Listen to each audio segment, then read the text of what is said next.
মমতা ব্যানার্জি আছে না, উনি নাকি বলছেন যে আমাদের খাদ্য স্বয়ংসম্পূর্ণ না হওয়া পর্যন্ত আমরা কোনো জায়গায় দেবো না। আপাতত কার্যক্রম বন্ধ, এখন দু একদিনে ছাড়বে কি ছাড়বে না আমি সঠিক বলতে পারবো না। যে দামে হোক, পয়সা হোক ভালো হোক, আমরা আনি, আমরা কমিশন এজেন্সি, আমরা 1000 টাকা কেজি হইলে আমরা 40 পয়সা, 1 টাকা কেজি হইলে আমাদের 40 পয়সা। আমাদের তো ইসে মাইনে মাল আনেন আপনারটা আমরা বিক্রি করে দিই, আমরা পাই 40 পয়সা। গ্রামের বাজার বেশি, এখানে এসে ওই দামটা পাচ্ছে না।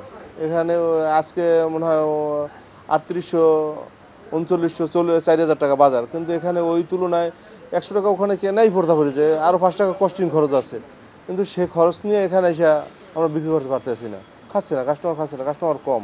দেশি পেঁয়াজের বাজার আপনার 3600 3800 আজকের বাজার ফরিদপুরটা, পাবনা আছে 3900 4000, বুঝছেন। কিন্তু দেশের বাজার বেশি, শ্যামবাজার কন, বরিশাল কল, খুলনা কন, সব মোকামে আমার যাওয়া আছে, বাজারটা মোকামে একটু কম। এই কারণে পড়তে হইতেছে না, অনেক সাইড সাইডে বেচা কেনা হইতেছে, যেমন নারায়ণগঞ্জ, ফতুল্লা এই জায়গার লোকে আনতেছে। আর কিছুদিন ধরে বৃষ্টি তো আমদানি কম, বাজার ওই জায়গা বেশি। কথাবার্তা চলতেছে ইন্ডিয়ান, তো মনে করেন ঢুকলে হয়তো কিছু বাজার কমতে পারে, ঠিক আছে। আবার শুনলাম যে মমতা ব্যানার্জি বলে দেবে না, এমন একটা শুনতেছে, সঠিক নেই আর কি, বুঝছেন। এখন যদি না দেয় তাহলে দাম বাড়বে, আর দিলে হয়তো দাম একটু আরও একটু কমবে।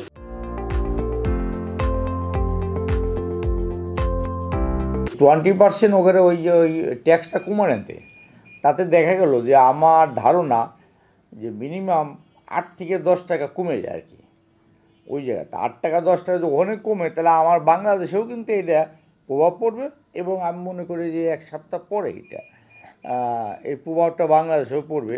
আমার ধারণা 8-10 টাকা কমে যাবে আমাদের এখানে। দেশি পেঁয়াজ যে কতটুকু কী হবে এইটা তো আমি ওইরকমভাবে বলতে পারবো না, কারণ দেশি পেঁয়াজটা আমদানির উপর সব কিছু নির্ভর হয়। আমদানি যদি বেশি হয় তাহলে একটু দাম কমে, আবার আমদানি কমলে আরও দাম বেড়ে যায়। হ্যাঁ, আর দেশি পেঁয়াজটা তো এখন লাস্টের দিকে, এখন এই দেশি পেঁয়াজটা আপনার সামনে যে কতটুকু কভার করতে পারবো এটা একটা বড় ব্যাপার। কিন্তু আমাদের ইন্ডিয়া থেকে যদি পেঁয়াজটা যেভাবে এই যে ট্যাক্সটা ইন্ডিয়ান সরকার কমাইছে আর কি, ওই 20% কমায় নিতে, তাতে আমার ধারণা আর কি 8-10 টাকা এদিক ওদিক হবেই ইনশাল্লাহ।